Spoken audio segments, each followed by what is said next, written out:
This is the fourth video lecture on the chapter of socialization. In the last one, I spent a little bit of time talking about why socialization is important.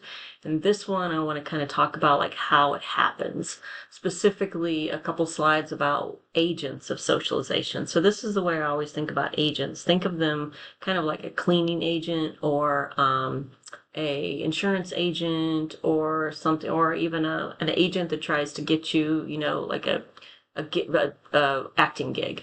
Agents are the actors. So the cleaning agent, they get all the goop up so it makes it easier for you. Agents of socialization are the groups or individuals, but because we're talking about sociology, we're going to talk about groups, are the groups that do the socializing that influence us. The first one, the first and primary, but I am not going to tell you that this is the most important because it's probably not true. But the first and primary social group that has any influence on you is your family. Recently, I read some self-help books, and they were talking about your first family, right? So when we talk about family, we're talking about the family that you grew up in or your family of origin, right? These are the people that when you were an infant and you cried, were they the ones that came to you? Were they the ones that said, "Oh, good morning, beautiful," or were they the ones that said, "Hey, go back to sleep"? The next group, and this is another reason that I think that the family is critically important, but we know that your peer group become very important to you, around middle school, right? So in this case, we're going to define peer group as a group that is of similar age and similar social status. But here's another thing. Here's a way that these groups sort of interact together is your family may influence who your peer group is, right? So I always like to tell the story that I had two really good friends growing up.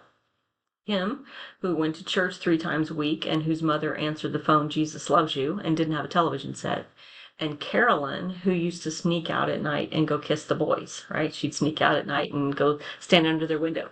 Who do you suppose my parents wanted me to spend more time with? Right? Well, your parents then influence your peer group. Your parents also influence your peer group or your family by what neighborhood you live in, what school you go to. Do you go to church? What kind of groups are you a part of? Boy Scouts, Girl Scouts, I don't know, the Satan Club, whatever.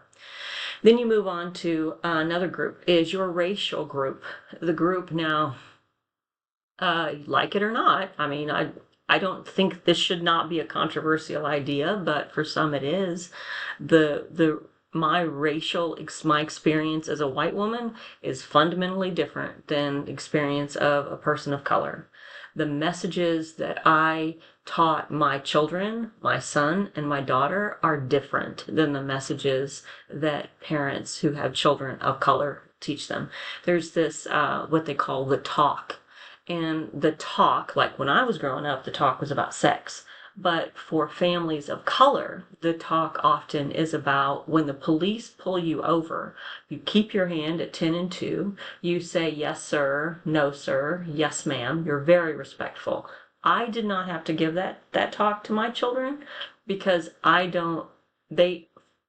because their experience in the world will be different with law enforcement than adults who are children of color. So the group, again, it's the idea that the group we are part of, in this case, we're talking about white people versus people of color, will predict or influence what you teach your children, what they have to know to be successful. This idea of talking white, that's the only way I talk. But for people of color, right, they learn how to code switch, how to use different languages. Maybe we can also talk about like that with class too, with social class. That's the next one. Social class, right? Social class. How much the occupation, how much wealth a family has. These things will influence what you learn. These things, you need to know different things if you grow up in an affluent household, or you will know different things than if you grow up in a poor household. It will influence your access to education. It will influence your attitudes about education. It will influence your experience in education. It will probably influence the way you're disciplined, right? What we see is that children who grow up in homes where their parents are professionals and highly educated where their parents go to work maybe and use their creative mind, or they go to work and they tell other people what to do, they're going to pass on different skills. They're going to encourage their children to develop different skills than children who are raised in a home where their parents clock in and clock out. If you clock in and clock out and you get paid by the minute, you're probably going to learn to be a little bit more punctual.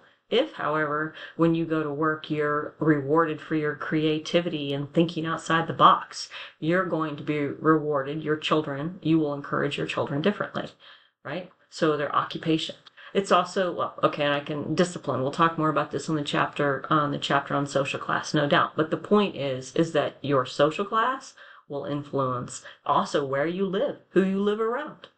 And then finally, your gender. We've talked a little bit about that one already. If I am a member of if I consider myself female, right? Or versus even the time in which you live. Because when I came of age, we didn't talk about LGBTQ. We had gay and lesbian, sure. But we certainly didn't talk about T, and we didn't talk about Q. Right? So I had a different socialization experience around what was possible for my gender than children who are coming of age today. Children who are coming of age today have a whole lot more information and honestly more options in how they want to be, how their gendered experience is in the world. And there are a lot more people who are androgynous, who are non-binary. So even in culture, children today or people today see different examples of the possibility about the way I can be. So our gender acts as an agent of socialization too. What group I'm a part of. Okay, so those are the social groups.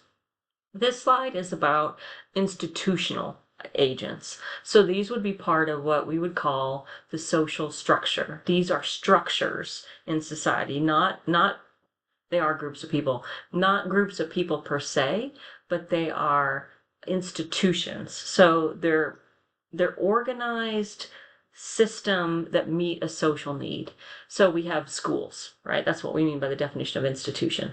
Schools are organized resources and people, and they're supposed to meet what we would call the manifest function of passing on education and knowledge. But we learn lots of things at school that's not just reading, writing, and arithmetic, right? You learn other things. You learn about what it means to be popular or not popular. You probably learn about things about boys and girl relationships. You probably learn about that everybody is not treated the same. Some children seem to get away with things and other people don't, right? These are what we call the hidden curriculum. And I always say the hidden curriculum because these are the latent functions, skinny little latent functions. Where you learn about what happens if you're not on time because you're tardy. You learn what happens if you're disrespectful to authority. Or theoretically, you learn all these things. You learn probably that it's better to be a winning team than it is a losing team. So we learn all of these things that are not in the textbooks. Right? They are socializing us. The schools, so we learn patriotism if you still say the Pledge of Allegiance in school. We learn about our place in the world. I can just keep going on and on and on. Then your workplace. We've talked a little bit about the workplace already. If you've had jobs, or more than one job, hopefully, maybe, you've had the experience of thinking, oh, I like working there better than there, or like the vibe is just different. Right? Some places you work and everybody gets along. Other places, man, people are just mean. I worked at a fabric store one time and those ladies were mean. But I worked at the Goodwill and everybody was they were all kind of weird and everybody was nice. And if you weren't nice, you didn't stay there very long. Another agent of socialization certainly is religion. Right? What did you learn? Maybe you're religious, maybe you weren't. But what did you learn about life? Right? What did you learn about what it means to be a boy or a girl? What did you learn about suffering? What did you learn about God, right? Your place in the world from religion. Government? Oh, shoot, darn. Government also tells us, especially right now, if you listen to any of the politicians, you get a couple different messages about what life is like, right? One group is saying that One group is saying that Americans are like this and this is how they should be and this is how they're going to make them and you have or help them to be. And then you have another group of people who are saying, no, this is how America is. This is the problem with America. This is what it means to be a good citizen. And both of those, well, 9/11 is coming up here in a few days, right? The anniversary of 9/11. And certainly we had the talking heads, we had the politicians and the president who came on the TV after 9/11 and told us what we should feel and how we should act. The president at the time actually told us to go out and spend money and not to be afraid. And that way, the government tells us how we're supposed to feel. But the government also influences and controls our behavior when we establish laws, right? So when we establish laws that say you can't do this or you will be punished for doing that, that is the way that the government socializes us. And then, of course, the mass media. I don't even need to talk about that, right? Social media, television, all of these things. But one last thought before I stop this one, and I'm already over my 10 minutes, is you can kind of think about, you can kind of think about agents of socialization as a circle, as a concentric circle. And you're going to put family in the middle. And then maybe even, I think in this other slideshow I had, you had like when you walk outside your family, you're in a neighborhood. What did you learn from your neighbors, right? Where did you live? Maybe you lived in the country. And then you're going to have like in your neighborhood, you probably have a school. What did you learn at school? And then maybe even further out, you have the government, and the government actually tells the schools what they can do, and the government tells the neighbors, right, where they can put their trash cans and how many cars they can park in the front yard. And then beyond that, even is religion. And I would argue that religion influences all of these. Religion certainly influences our government. It certainly influences attitudes about school, neighbors, and ultimately down to the family.